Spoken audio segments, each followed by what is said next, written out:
თავი 26-ე.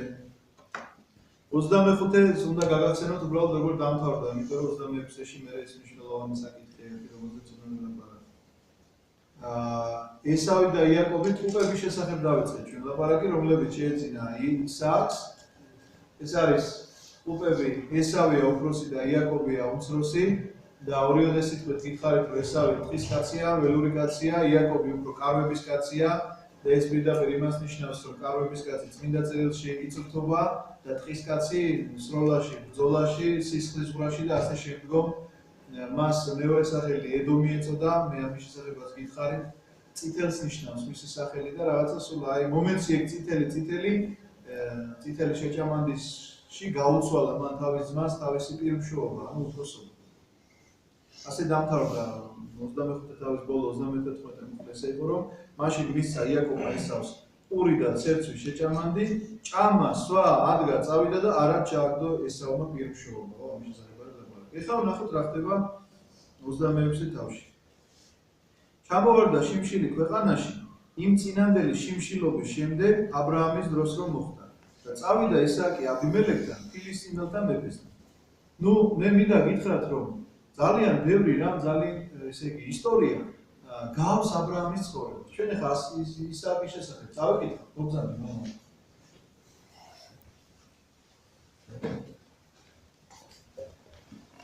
ისააკის შესახებ ჩვენ წავიკითხავთ ახლა და ნახავთ რომ აბრაამის ცხოვრებაში რაღაცები მოვლენები რაც მოხდა ძალიან ბევრი რამ ემთხვევა ისააკის ცხოვრებაში მოხდა რამ. მერე სხვა მამამთავრებთანაც რაღაცა მოგვიწევს ისტორიების საკითხვა და ჩვენ ნახავთ რომ კიდევ დაემთხვევა რაღაცები.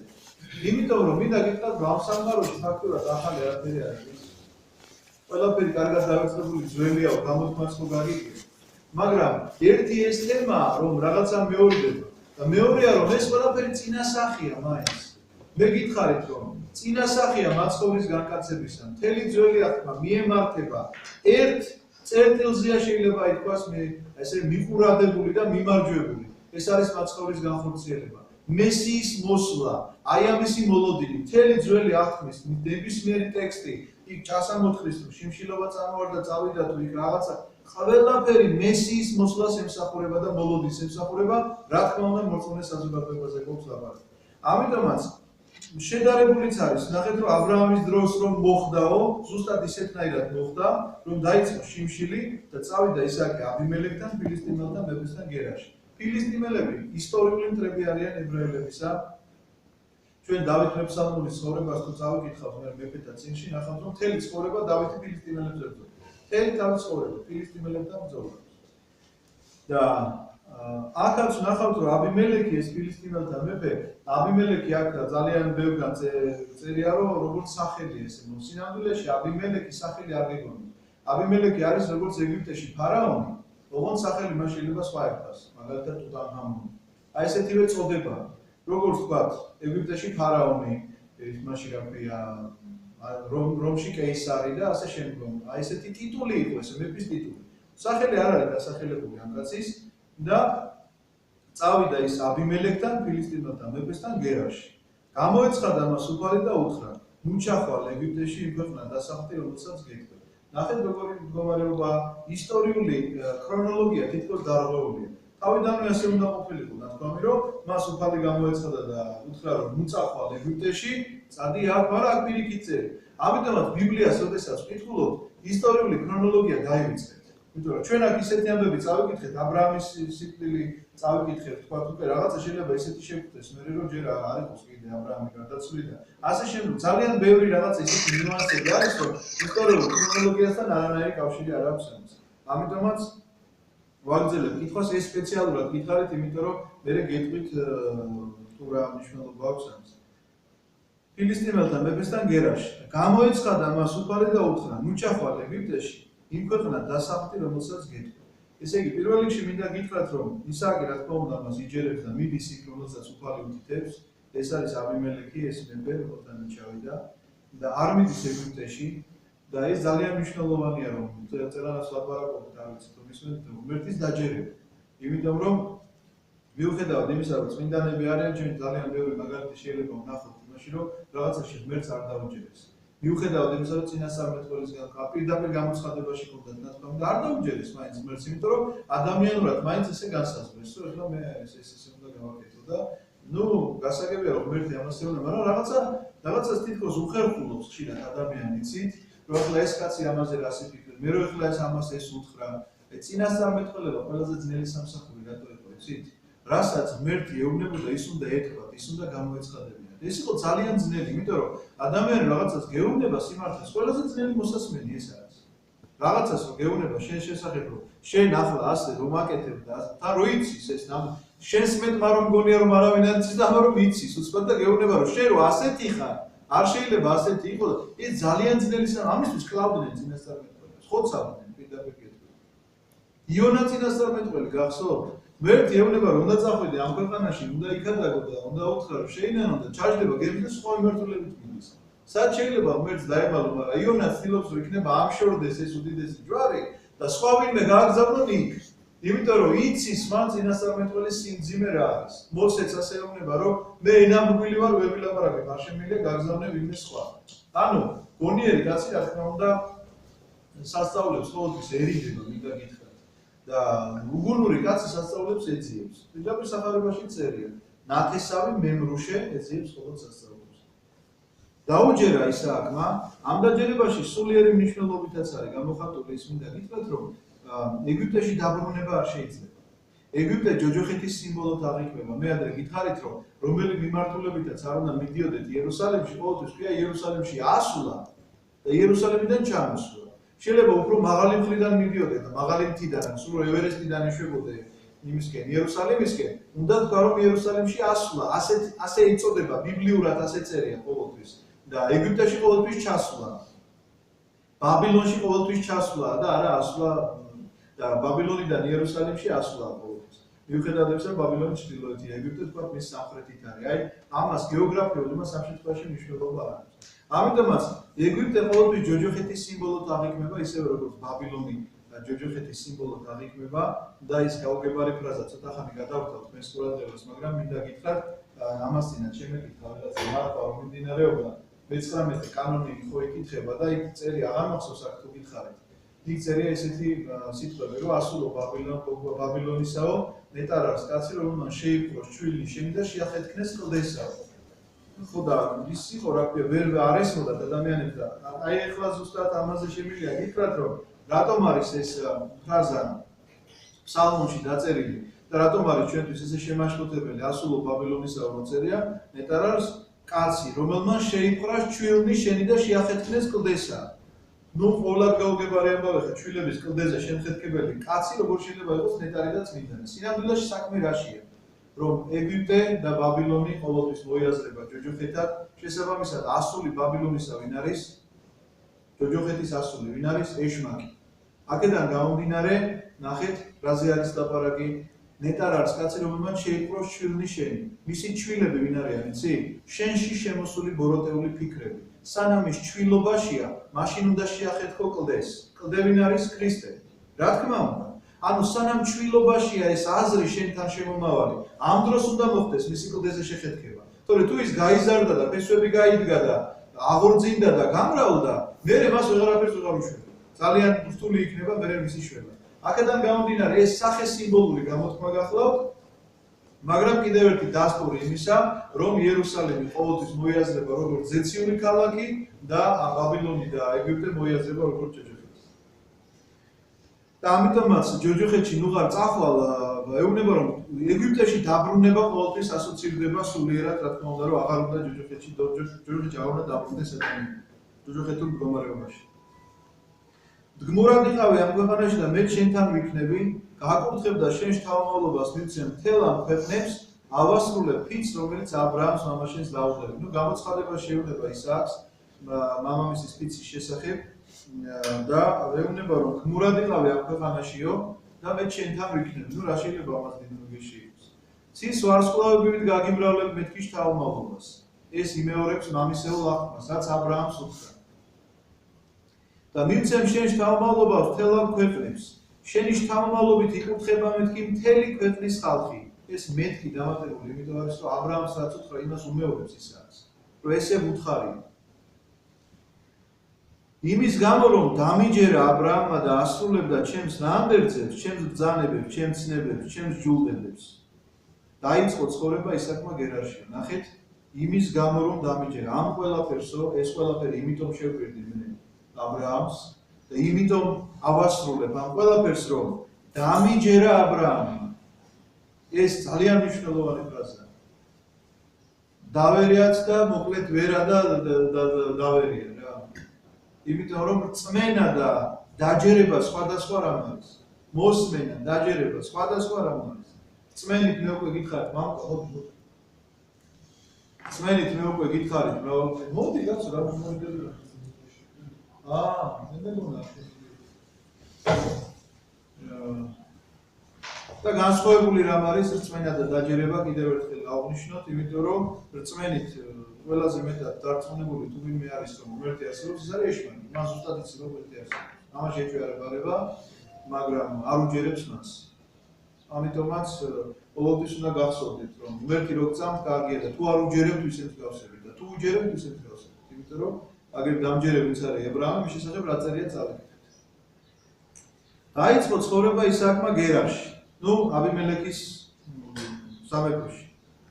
გამოგითხეს იქაურმა კაცებმა მისი ცოლის რებეკას ვინაობა.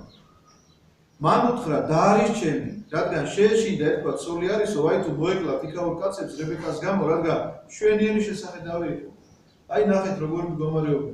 მაშინდელი წარმართული საზოგადოებისთვის ეს გარყვნილება არის ძალიან ისეთი რაღაცა ფესმოდებულია, მოკლედ რომ თუ ვიღაცა მოეწონათ და აღმოჩნდა რომ ეს კაცი მის უცხოდ რომელია და ეს კაცი მისი ქმარია, ამ კაცს მოკლავენ იმისთვის რომ ეს კაცი თავისთან დაეტოვო. მონათ რა ხარამხანები ქონდათ თუ რა ქონდათ, რა ვიცი, ყოველ შემთხვევაში შეავსებდნენ ამ თავის რაღაცა კოლექციას თუ ასიზავდნენ, არ ვიცი, მაგრამ ყოველ შემთხვევაში მაშინვე ეკითხებიან ვინაც.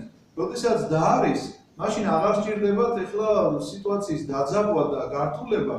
უბრალოდ შეუძლიათ მივიდნენ და ხელის თხოვონ რომ მოგვათხოვე ხა თუ არ სიტყვის ამის შემდეგ შეიძლება კიდე სხვანაირად დაელაპარაკო მაგრამ ყოველ შემთხვევაში მარტივად წდება საკითხი და ესეთივე ისტორია ჩვენ ა ブラ ამთანაც ხო წავიკითხეთ ამიტომაც გითხარით რომ რაღაცა ისტორიები მეორდება და ყოველს არც ა ブラ ამი ამბობს იმ შემთხვევაში როდესაც თქვა სარაზერო და არის და არც ისააკი არ ამბობს იმიტომ რომ რეალურად ეს არის მისი მამიდაშვილის შვილი მამიდაშვილის არა ბიძაშვილის შვილი ბიძაშვილის შვილი არის მისთვის დიახ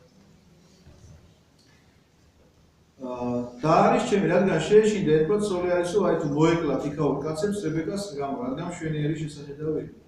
კარგა ხნის ნაცხოვრები იყო ისააკი იმ ქვეყანაში, როცა გამოიხედა აბიმელექმა, ანუ კარგა ხანია ცხოვრობს, ფილისტიმელთა მეფემ საგმელში და ხედავს ელაღობება ისააკი რებეკას თავის ცოლს. მაშინ მოგეხსენებათ ახლა პანჯრები და შტორები არ ჰქონდათ იმათ რომ გადაწეული გამოწეული ყოფილიყო და ძირითადად ალბათ კარვებში ცხოვრობდნენ ესე რადგან მურები იყვნენ ახლა ეს სახლებს არ აიშენებდნენ მაგრამ ამ კარვის თვალთა როდესაც აწეული იყო შიგნით ალბათ დღის განმავლობაში ჩანდა რა ხდებოდა და ელაღობება იმას არ ნიშნავს რომ ახლა სოციალური ურთიერთობა ქონდა უბრალოდ რაღაცა ისე ეფერებოდა მას რომ მიხვდა რომ ახლა ასე დას არ ეფერებია ან შეიძლება კოცნიდან გულში იხუტებდა მე აქ არ არის დაკონკრეტებული მაგრამ ფაქტი არის რომ აბიმელექი მიხვდა რომ მოხუებულია დაიბარა აბიმელექმა ისააკი და უთხრა ნამდვილად შენი ცოლია ეს კაცი. რამ გათქმევინა ჩემი და არის?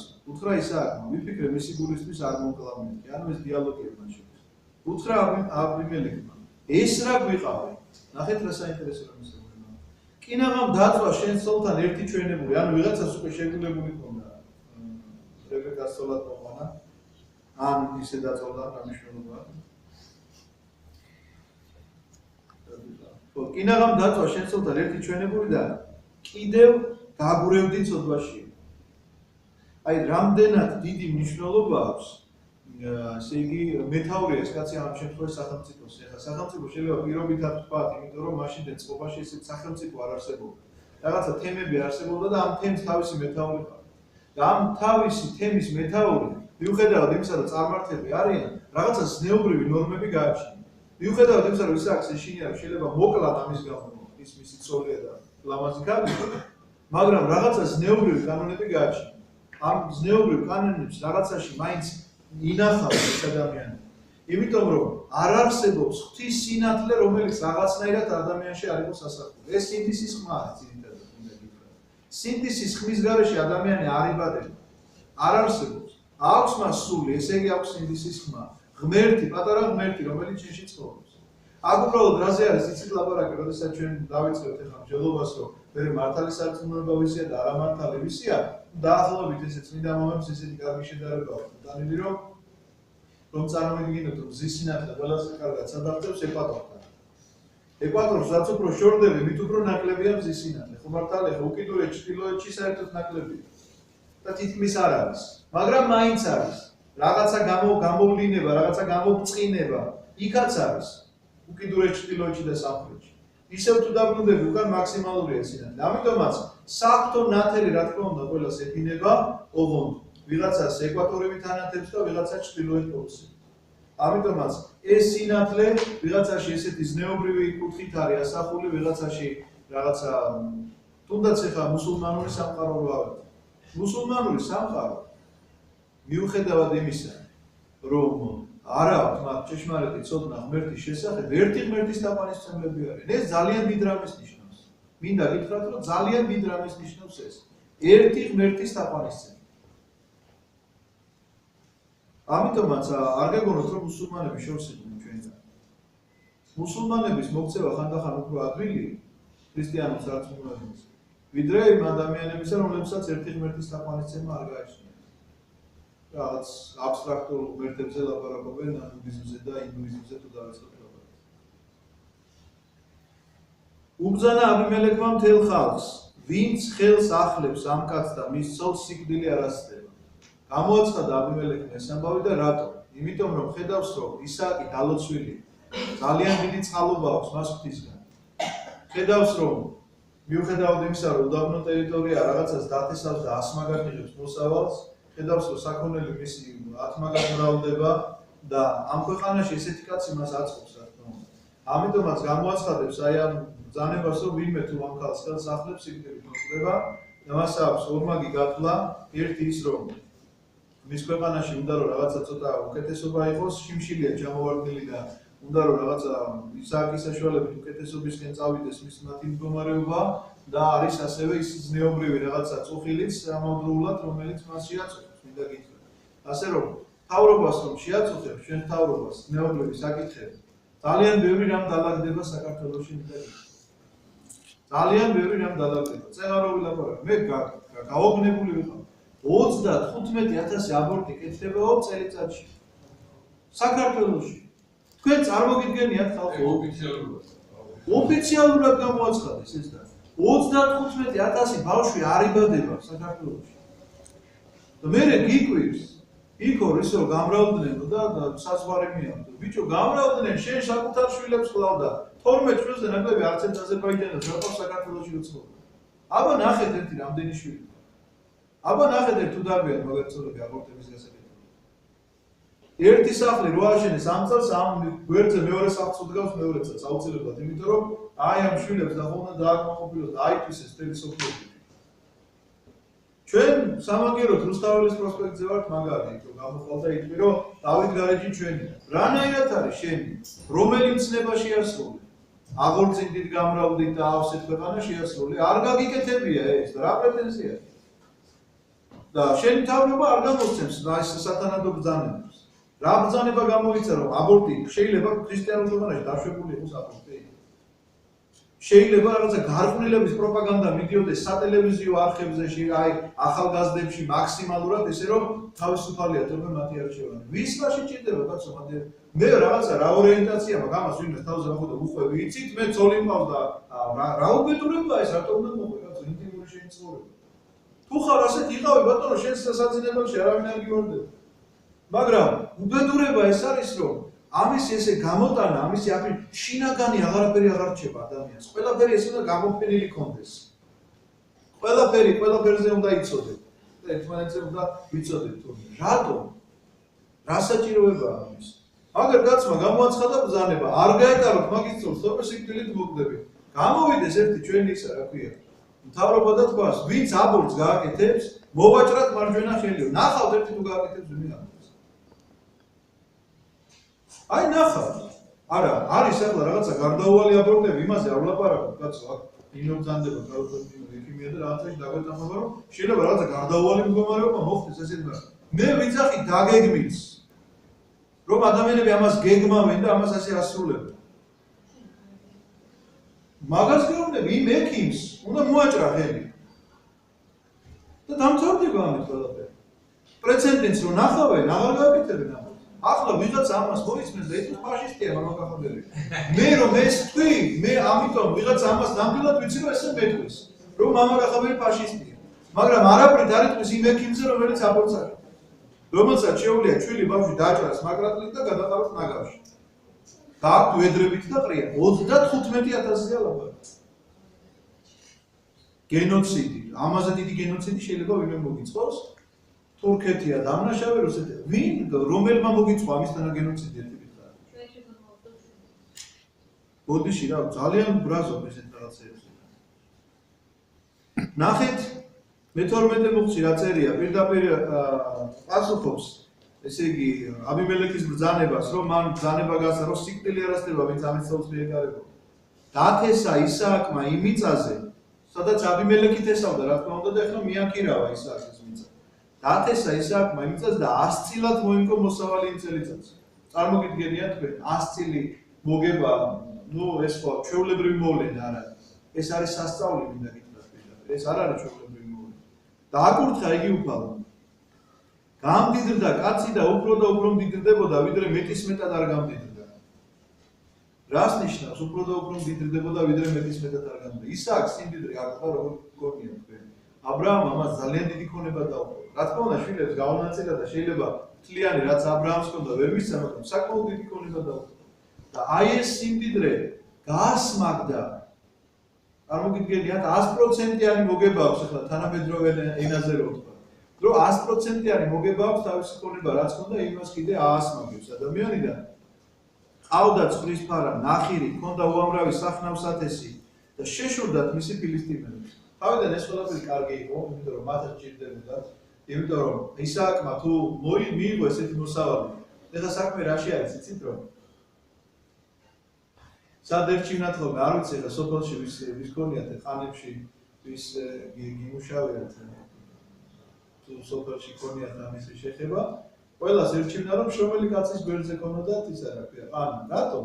იმიტომ რომ ის რო უვლის, ხნავს, თესავს, ხო, ბარავს და ერთი ამბავია იქ სარეველა იქიდან არ გადმოგივა და არაფერი არ გადმოგივა და შენც გირჩევნია ასეთი კაცის გვერდით მოხდა და მე შენც კარგ მოსავალს ღებულ. მე მაგალითით შესანიშნავი გა, ხო? ის რო კარგად რომ ხედავო შენთანაც კარგად მოდის ეს ყველაფერი. ისააკთანაც ესე არის რომ ისააკი რომ ამას ღებულობს რა თქმა უნდა ეხლა ის ფილისტიმელები სარგებლობენ აქედან, იმიტომ რომ ჯერ ერთი მიწა აქვს მიქირავებული და ამ ქირაში ისააკი იხდის რა თქმა უნდა ნატურით იხდის ხო ხულს ვარგან პოლიციის არის ყოველში მაგრამ უხდის თქვა მოიწია ხორბალი რაღაცა ნაწილი მისცა აქ სხვარი მრავლდება და საძოვრები აქვს ნაკივარავები ყველს დარწესაცებს ამაში და ამათ არაფერში ღებულობენ ესეთი შეიძლება ამას მაგრამ მეტისმეტად რომ გამდიდრდა ეს მეტისმეტობა იცით რაში არის გამოსახატული რომ ამათ შეშურდა რა გააკეთეს პირველი ჭები რომლებიც მამამისის მორჩილებს ჰქონდათ ამოღებული აბრაამის მამამისის დროს ფილისტიმელებმა ჩახერგეს და მიწით ამოავსეს რა შუაში აბრაამის ამოთხელი ჭა მივიდნენ და ამოავსეს მიწით ეს გახლავთ პირველი დაპირისპირება რაც გაუკეთეს ისააკს რატომ ისმის ისე შტოს ხალხი ფილისტიმელები ისე გასწრება სემიტები არიან ეგენიც სემიტები არიან არა რომელი მოდმა მაგრამ უფრო დეივიტოს კი მაგრამ სემისგან არიან მე რო რომელი უშუალოდ რომელი უშვილისგან არის მაგრამ სემიტები არიან ეგენიც ეხლა ვნახოთ რა ხდება რა შუაშია ჭა ეს თუ გამდიდრდა ამისი თუ გშურს ჭა არაფერ კავშირში არ არის მამამისმა რომ ამოთხარა სადღაც თან მივიდნენ და მიწით ამოავსეს საქმე იმაში გახლავთ რომ ჭას რისთვის წრიდა მეთქი აბრაამი მე თქვენ მოგიყევით და კიდევ ერთხელ უნდა გაგახსენოთ ჭას რომ ამოთხრიდა აბრაამი იქ იყო დადებული ზემოდან ძალიან დიდი ლოდი მას ამიტომაც დათქმულ დროზე მოდიოდნენ ყველანი ამ ჭიდან წყლის ამოსაღებად მაგალითად საღამოს 5 საათზე ხო ამიტომაც მთელი სოფელი უნდა შეკრებილიყო ერთ და იგივე დროს. აბრაამს ჰქონდა საუკეთესო საშუალება ამ დროს გადაგების. მისიონერობდა აბრაამი ამ დროს. და თან რასთავარი აკონტროლებდა სიტუაციას, იცოდა ეს ხალხი როგორ ცხოვრობს, რა ტრადიცია აქვს, ვირას ლაპარაკობს, უზდელია, თვინიერია, მორჩილია, გიჟია თუ ასე შემდეგ. და რასთავარია ქადაგებდა. და ისააკი ამ ტრადიციას აგრძელებს. ისააკი დადის და ქადაგებს ამ ჭებთან და თავისი მსახურები, რომლებიც აბრაამის მოქცეულები არიან, ის ელიაზარი დამასკოელი და ასე შემდგომ. დადის და აგრძელებს ამ ტრადიციებს და ამ ჭებთან ისე იკრიბებიან, სხვადასხვა ხალხი ყავს, ყველა ჭასთან ერთ და იგივე დროს ხოვებია ისააკი. მაგრამ სწორედ ამას აკეთებენ. ნახეთ, შეშურდა სიმდიდრისა, მაგრამ დაარტყეს მის რელიგიურ, ესე იგი, რას, როგორ დავარქვათ ამას? შესაკრებებს. ხო, შესაკრებებს. მე მინდა გითხრათ ჩვენი თანამედროვე საზოგადოების მდგომარეობა. როგორც კი საქართველოს ეკლესია გაძლიერდა, რას ნიშნავს რომ გაძლიერდა? აღარ არსებობდა ფაქტობრივად საქართველოს ეკლესია, პატრიარქი რომ გახდა პატრიარქი. საერთოდ აღარ არსებობდა, 5 ეპისკოპოსი იყო, წარმოიდგინეთ 50 ძველი იყო. ეს იყო მთლიანად საქართველოს ეკლესიის მთელი შემადგენელი. ეხლა არის 2000-ზე მეტი მღვდელი და 57 ეპისკოპოსი. ხო? როგორც კი გაძლიერდა, დაარტყეს პირველი რაც დაარტყეს ავტორიტეტს.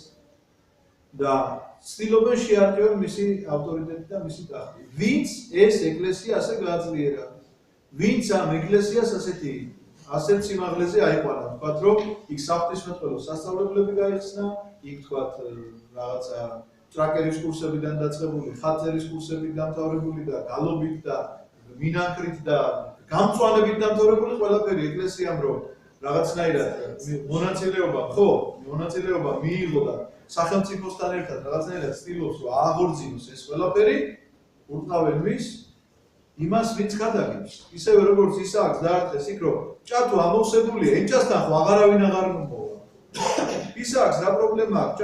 თავისი შეიძლება აქვს და წყალს დალევს, მაგრამ ვეღარ იქადაგებს. რომ ვეღარ იქადაგოს, სწორედ ამას დაარტყეს. ამიტომაც თუ ვეღარ იქადაგებდა ისააკი, ესენი ფიქრობდნენ რომ ისააკი ავტომატურად გახდებოდა ღარიბი. იმიტომ რომ ღმერთის წყალო ამასთან აღარ იქნებოდა. ამიტომაც დაარტყეს მის ჭას, მის ამბიონს, მოკლედ ესე ვთქვათ რა. ჩახერგეს და მიწით ამოავსეს. უთხრა აბიმელეკმა ისააკს. გაგვეცალე, რადგან ჩვენზე უფრო ძლიერი შეიქენია. პირდაპირ ეუბნება, რომ ჩვენზე უფრო ძლიერი ხარ, ჩვენზე უფრო მდიდარი ხარ, ამიტომ უნდა წახვიდეთ. ისააკიც რა თქმა უნდა მორჩილი კაცია. წავიდა იქიდან ისააკი და დადგა გერარის ხეობაში და იქ დასახლდა. ნუ ხეობაში მინდა გითხრათ რომ არ სახლდებიან ხოლმე, იმიტომ რომ ხეობა არის ცოტა ესეთი ცუდი ზარების მაგო. ხეობა არის ცუდი სამოსახლო, ყოველთვის საშიშია. თუ თქვათ მაღალმთიანია, ზვავსაშიშროება, თუ დაბალზე ხარ წყალდიდობის საშიშროება, ყოველთვის ისეთია, მაგრამ ისააკს ეხლა ეს ადგილი რატო არჩია, რომ იფიქრა რომ ამ ადგილზე არ შემედავებიან და ხეობაა და ნუ ეხლა არავის არ მოუნდება ცხოვრება და ნუ თავს დამანებებენ. წავიდა გერარის ხეობაში და იქ დასახლდა. ნახეთ რას აკეთებს ეხლა ისააკი, ამას დააკვირდით, ეს ძალიან მნიშვნელოვანია. ისევ ამოიღო ისააკმა აბრაამის მამამისის დროს ამოღებული ჭერი. ფილისტიმელებმა რომ ამოავსეს აბრაამის სიკვდილის შემდეგ და კვლავ უწოდა ის სახელები მამამისმა რომ შეარყო. კიდევ ერთხელ მოწავთ. ისევ ამოიღო ისააკმა აბრაამის მამამისის დროს ამოღებული ჭერი. უნდა იცოდეთ ერთი რამ. ახალი ჭის გათხრა ბევრად უფრო ადვილია ვიდრე ძველი ჭის ამოღება. და რატომ იცით რომ ახალ ჭას რო თხრი სუფთა მიწას იღებ იქიდან და სადღაცაც წყალს ხოვი. აი ძველს რომ თხრი იქ ხომ ნაგავი ჩაგიყარეს შიგნით. ხო გაგიბინძურეს და მოკლედ საშინელებები გიქნეს იქ რაღაცა წაგიბირთეს მოკლედ ეს ჭა. მე მახსოვს ეხლა სოფელში გაზრდილი კაცი მომდის და ჭაში სადღაც რამე რომ მოხდა ან ძაღლი ჩავარდებოდა რაღაცა იმ ჭას არასუფთავებდნენ. იმ ჭას მიწით ავსებდნენ და ახალ ჭას თხრიდნენ. მაგრამ ისააკი კონკრეტულად იმ ჭებს იღებს რომელიც აბრაამს ჰქონდა ამოღებული და იგივე სახელებს არქმევს რომელიც სახელებიც მას აბრაამმა დაარქვა. რატომ? იმიტომ რომ ის მამისეულ სარწმუნოებაზე დავის აუცილებლად. ამიტომაც ეს ჩვენ დღევანდელი დღისთვის ძალიან კარგი მაგალითი უნდა იყოს რა. კარგი ახლების რაღაცების შენებლობა, მაგრამ ძველი არასოდეს არ უნდა. ჩვენი წინაპრები რა გზით დადიოდნენ, რა სახელები ერქვათ იმ სალოცავებს, რა სალოცავები ჰქონდა და გვაქვს დღეს შემორჩენილი ზოგი ნანგრევებად და ზოგი კედლებად მარტო და მსახურება არ მიდის შიგნით, სანამ არ აღდგება მსახურება, იქამდე ვერ იქნება ჩვენი საქმე კარგად გითხრათ. იმიტომ რომ აი მაგალითად ნახეთ ამის შემდეგ რა ხდება. ხრიდნენ ისააკის მორჩილი გერარის ხეობაში და წაწყდნენ იქ გამდინარე ჭას. გამდინარე ჭა რა არის, იცით? ერთი არის რომ რაღაცა ძარღვზე დაждდნენ მოკლედ თანამედროვე ენაზე უნდა გითხრათ, იმიტომ რომ ერთი იყო რომ იმას იღებდნენ და ძალიან ნელ-ნელად გებოდა ეს რა. ძალიან ნელ-ნელა ამოდიოდა და გამდინარე მიწისქვეშა მდინარეზე დაждდნენ. ანუ წყარო იყო პირდაპირ შეიძლება ითქვას, რომელიც არ დაილეოდა, ნამდვილად იცოდი და ეს როდის იპოვა ისააკი? როდესაც მამამისის ჭები ყველა ამოთხარა, თავისი სახელი რო დაერქვია უკვე ამის მერე მომდობს ამას. ანუ ჯერ ძველები აღადგინა და ახალს ეხლა აკეთებს. ხრიდნენ ისააკის მორჩილი გერარის ხეობაში და წაწყდნენ გამდინარე ჭას. ედავებოდნენ გერარელი მწყემსები ისააკს. ისააკი წყემსებს ჩვენიაო ეს წყალი და უწოდა სახელად იმ ჭას ხესეკი, რადგან დაობდნენ მასთან ერთად. ნუ დავაკვირდით ამ ჭას. ამოიღეს მეორე ჭა და მასზე შეედავდნენ, უწოდა მას სახელად სიტნა. და გადაინაცვლა იმ ადგილიდან და კიდევ ამოიღო სხვა ჭა, მასზე აღარ შედავებიან და უწოდათ სახელად რეხოვოთი. სიფართოვე. თქვა რა კი ამერიდან გაგვაფართოვა უფალმა იმრავლეთ ამ ქვეყნად. კიდევ ერთხელ გეტყვით. ჯერ პირველ რიგში აღადგინა ყველა ის ჭა, რომელიც მამამისის ამოწყვლილი იყო, დაარქვა ის სახელები, რომელიც მამამისმა დაარქვა და ამის შემდგომმა დაიწყო იმ ჭების ამოღება, რომელიცაც თვითონ იღებს და თვითონ ესე იგი ახორციელებს იქ უკვე ახალ მისიონერობას. დაიძრა იქიდან ბერშებასკენ და გამოეცხადა იმ ღამით უფალი და უთხრა: მე ვარ აბრაამის მამაშენის ღმერთი. ეს ძალიან ხშირად კონკრეტდება, მეორდება. რომ მე ვარ მამაშენის აბრაამი, იაკობსაც რომ ეცხადება ეუბნება რომ მე ვარ ღმერთი აბრაამისა და ღმერთი ისააკისა. რატომ იცით რომ აი ამ მამის კვალზე სიარულს პირდაპირ მინიშნება რომ მესია საჭირო. მამაშენი ასეთი იყო მომწადე. მამაშენი რომ ასეთი იყო აბრაამი, იმიტომაც დავუდები ესეთი აღთქმაო პირდაპირ უწერს, რომ ცისვარსკვლავები გაგამრავლებ, თავმოვლობას მოგცემ და იკურთხება მთელი თავმოვლობა აი ამ ხალხი აი ამ შენგან. ხო? ამიტომაც გამეორება ამისა, რომ შენ მამაშენისგან ხარ, ეს ხარ დაგღალეთ რა, რომელიც არა. გამთავ ჩავიკითხა ბოლომდე. ამიტომაც გამეორება ამისა, რომ მამისეული გზაზე სიარული აუცილებელია, მინიშნება არის, რომ მე ვარ ღმერთი აბრაამისა, მამაშენის ღმერთი კონკრეტებს. ნუ გეშინია, რადგან შენთან ვარ, გაკურთხე, გაგიმრავლებს თავმოვლობას აბრაამის, ჩემი მორჩილის გულისათვის. ნუ ახლა ამაზე დიდი ნუ გეში რა შეიძლება იყოს, ღმერთი რო გეუბნება, ნუ გეშინია. კაცი რო გეუბნება, ნუ გეშინიაო, მაინც შეიძლება გეშინდეს, იმიტომ რომ ახლა ამ კაცს ვიღაცა შეიძლება მასზე მაგარი გამოჩნდეს, ვიღაცა და მოერიოს და ღმერთზე მაგარი ხო ვერ გამოჩნდება. აღმართა იქ სამსხვერპლო და ახსენა უფლის სახელი. დასცა იმ ადგილას კარავი და აქაც ამოიღეს ჭა ისააკის მორჩილები. და მოვიდა მასთან გერარიდან აბიმელექი. აბიმელექი ბრუნდება. რატო ბრუნდება, იცით? მოსავალი აღარ მოსდის. ისააკი რო წავიდა. მისი მოყვარე ახუზათი და ფიქოლი მისი მხედართმთავარი, ანუ მთელ მთავრობასთან ერთად არის მოსული მოლაპარაკებაზე. და უთხრა მათ ისააკმა, რისთვის მოხვედით ჩემთან? აკი შემიძულეთ და მომიშორეთ. უთხრეს, კარგად ხედავთ რომ უფალი შენთანაა. ნუ ხედავენ ამის არ დანახვა შეუძლებელია. მიუხედავად იმისა, რომ წარმართებია. თქვით, დაიდოს ფიცი ჩვენ შორის, ჩვენსა და შენ შორის და შევკრათ კავშირი ერთმანეთთან. რომ არ გვიბოროტო, ჩვენ ხომ ხელი არ გვიხლია შენთვის. რა საინტერესო რამეს ეუბნებიან. აბა გიფიქრეთ ამას. რომ არ გვიბოროტო, ჩვენ ხო ხელი არ გვიხლია შენთვის. რატომ უნდა ეხოთ? რა დაუშავა ის არის? ანუ ის რომ არ მოკალი და ხელი არ გვიხლიაო, ნახე რა კაი ბიჭებია. აი იცით რა, ხანდახან ეს სიტყვები მახსენდება ზუსტად, მაშინ ახსარებაზე რომ მოვიდე, მამო, ვიცი აი კაცი არ მომიკლავს და ესა რა ქვია, რაღაცა არ მოვიპარა. ხო, ისე კაცი ახან არ მომიკლავს, ამიტომ კაი ხარ? ამიტომ ესე იგი всё, უკვე შესრულებული გაქვს მაქსიმუმი. მაქსიმუმი არა, მინიმუმიც არა გაქვს შესრულებული, იმიტომ რომ მსგავსი აზრი არ უნდა გაგიჩნდეს საერთოდ რომ რახან კაცი არ მოგიკლავს, ამიტომ кайხა. ესენი მოიწრით და ეუბნებიან რომ ხედავთ რომ უფალი შენთანაა, დაიდოს ფიცი ჩვენ შორისო და შევკრათ კავშირი ერთმანეთთან რომ არ ვიბორო, მიხვდე რომ ხა ძალიან ძლიერია. მიხვდე რომ უფალი ამასთანაა. ის რომ ამას წინააღმდეგ წამოვიდეს, ისაა წინ ვერ დაუდგებიან, ვერ მოერევიან ვერანაირი ძალით. მიუხედავად იმისა, შესაძლოა რომ წამოხვალო. ხო, ამის პირობა მოგვეციო რომ ჩვენ წინააღმდეგ არ წამოხვალო და რას თავაზობენ ამისთანაც რომ ჩვენ ხო ხელი არ გვიხლია შეგვიძლია. სიკეთის მეტი არაფერი გაგვიკეთებია. შვიდობითაც გაგისტუმრეთო, კი არ გაისტუმრეთ გამოაგდეს. ამიერიდან უფლის კურთხეული ხარ. გაუმართა მას სიკეთის მეტი არაფერი გაგვიკეთებია, რაში გამიხატებოდა მათ ვერ გაკეთებია. რომ არ მოკლეს.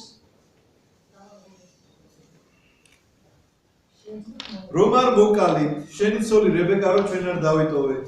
შენი შვილები მონებად არ დავიტოვეთ და ასე შემდეგ. თელ შენი სარჩო საბადებელი რო არ გავანადგურეთ. აი ეს არის სიკეთი. წარმართებისთვის ეს არის სიკეთი. ანუ წარმართული საზოგადოებისთვის სიკეთე იყო ეს რომ მე ხო ესეთი პატივი გეცი რომ არ მოკალი. აი ნახე წარმოიდგინე, როგორი ბიჭი ვარ, არ მოკალი. ხოლოდ დაგაგდი. ხოლოდ გაგაგდი, რო გამძირდი, ახლა ჩემზე მაგარი რა გაგაგდი. მაგრამ ისააკი ნახეთ როგორი კაცი ისააკმა რა თქმა უნდა იცის ახლა ესენი ვინც არიან და რაც არიან გაუმართა მათ ხინი ისააკმა იმიტომ რომ მთელი მთავრობაა მოსული ამიტომაც ისააკი უბრალოდ არ გაუშვებს აბრაამის შვილია სტუმართმოყვარეობია და სტუმართმოყვარეობა სათნოებაა მინდა გითხრათ გაუმართა მათ ხინი ისააკმა ჭამეს და სვეს ადგნენ დილაადრიანად და შეფიცეს ერთმანეთს ნუ შეფიცეს რომ კი ბატონო არც მე გერჩის და არც შენ მერჩოდე რაიმეს თან შეშინებული იყო აბიმელექი ერთი რამის გამო რომ ჭები რომლებიც ამოუსებს მისმა მსახურებმა და მწყემსებმა ფიქრობდა რომ ამის გამო შური არ ეძიოსო ისააკმა რადგან შეფიცეს რომ კი ბატონო არ შეგებრძოლებით წავიდნენ მისგან იმავე დღეს მოვიდნენ ისააკის მორჩილი და შეატყობინეს ჭის ამბავი რომელსაც თხრიდნენ უთხრეს წყალი ვიპოვებო ანუ კიდე ახალი წყალი იპოვეს ეს ნიშნავს რომ კიდე ახალი ადგილი ჩნდება ახალი მისიონერობისთვის და ახალი საქმის წარმოსაცხებად ერთმანეთის საკადაგება. უწოდა მას სახელად შიფხა, ამიტომაც ეწოდება ქალაქს დღემდე ბერშაბა დღევანდლამდე. 40 წლისა იყო ესავი, როცა მოიყვანა ცოლა იუდითი, ბერ ხეთელის ასული და ბასმათი, ელონ ხეთელის ასული. ამ ქალებმა სული შეუწყვეს ისააკს და რებეკას. ასე მთავრდება 26 თარგმანი. რა საინტერესო ამბავია, იცით? ბიბლიაში ხო შემთხვევით არაფერი არ არის. ახლა ნახეთ. დამთავრდა ეს ისტორია, იქ რო იყვნენ აბიმელექთან გადასახლებულები, ხელშეკრულება დაიდო, ყველაფერი კარგად წეს აქ უნდა დამთავრებულიყო, ხო 26 თავი. რა შუაშია? 33 თავით უნდა დამთავრებულიყო, რომ უწოდა მას სახელად შიფხა, ამიტომ ეწოდება ქალაქს დღემდე ბერშება, დღევანდლამდე, ანუ დღევანდლამდე ესე. წესით აქ უნდა დაიწყოს წესით. არა, 34 თავში შედგება. 40 წლისა იყო ესავი, როცა მოიყვანა ცოლა იუდითი, ბერხეთელის ასული, ბასმათი ელოხეთ, ორი ცოლი მოიყვანა. ამ ქალებმა სული შეუწყვეს ისააკს და რებეკას. რას ნიშნავს სული შეუწყვეს ისააკს და რებეკას? წარმართი ქალები მოიყვანა. ესენი ქანაანელები არიან. ქანაანელები არიან ძალიან გარყვნილი ხალხი მაშინდელი საზოგადოებისთვის, რელიგიურად გარყვნილი ხალხი არიან, მინდა გითხრათ, იმიტომ რომ სტოპშეწურვას ხანდახან შვილებზეც კი არ ასრულებენ. მათთვის მოკლედ რაღაც ესეთი კავშირები უცხო არაფერი არ არის, ორი ცოლი რამე ხარ, მათთვის ჩვეულებრივი ამბავია. მოიყვანა ამან ორი ცოლი. ეს ქალები აღმოჩნდნენ თავიანთი კერპებისადმი რაღაცა მიდრეკილებაა მოკლედ ამ ქალებს ძალიან დიდი. ამიტომ იქ აკმევენ ამ სახლში, ლოცულობენ თავიანთ კერპებზე და რა თქმა უნდა ისააკი და რებეკა ძალიან შეცდომით. ძალიან შეცდომით. და რითი გამოიხატება ეს და რა კავშირშია 27 თავთან, იცით რომ 27 თავი იწყება ასე, დღეს არ წაგიკითხავ, შემდეგ წაგიკითხავ, უბრალოდ ეხლა ვნახოთ რა წერია. როცა დაბერდა ისააკი, თვალს დააკრა. დაუძახა ესავს თავის უფროსს და უთხრა: შვილო, იმან მიუგო აქავა, ნახეთ რა წერია. უთხრა ისააკი: აჰა დავბერდი და არ ვიცი როდის მოვხვდები. როგორ ფიქრობთ თქვენ? წინასწარმეტყველმა შეიძლება არ იცოდეს როდის მოხდება ისაკ წინასწარმეტყველი. და წერია რომ თვალს დააკლდა და თვალს თუ დააკლდა რა ის რა ქვია რა შუაშია. ბრმა იყო საერთოდ მატრონა მაგრამ ვერ ხედავდა რომია. არა. არა, ძლების პრობლემა იყო. ძლები რომლებიც მის სახლში აკმევდნენ და კერპებს უკმევდნენ, ისაკმა ვერ გაყარა ისინი სახლი. ამიტომ მას მოაკლდა საწინასწარმეტყველო მხედველობა. თორე როგორ შეიძლება წინასწარმეტყველმა არ შეიძლება არ იცოდეს მისი სიკვდილი. ყველა წინასწარმეტყველო იცის წინასწარ როდის მოკვდება. ყველა წმინდა მამა იცოდა როდის მოკვდებოდა, პირდაპირ ეუბნებოდა, მე ხვალ გავდივარ. და ასე ხდებოდა. საწინასწარმეტყველო სული ეხსნებოდა მათ პირიქით და ისააკს დაეხშო საწინასწარმეტყველო სული. თუ რატომ ამას ჩვენ 27 თავში ვნახავთ? იმიტომ რომ იქ ესავის კურთხევას გადაწყვეტს პატრიარქა.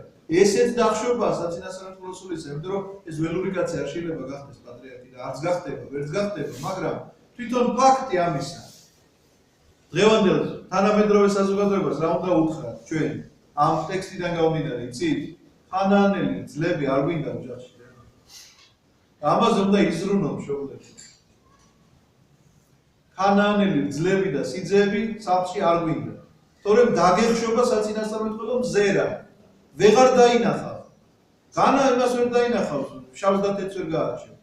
ვერ დაინახავ იმას, იმიტომ რომ გადააგვარებს ხანაანელი რძალი და სიძე შენს მომავალ შთამომავლობას. აუცილებლად გადააგვარებს. და ნახავთ კიდეც რომ გადაგვარებულია ესავის მთელი შთამომავლობა შეერთდება ისმაელის შთამომავლობასთან და ესენი არიან მოკლედ დღევანდელი პალესტინის მკვიდრნი, რომლებსაც ზულთ ქრისტიანები. და ნუ ჩვენ კიდე ამაზე დაწესებულებები ვილაპარაკებთ. ესე რჩება მოკლედ 26 თავი.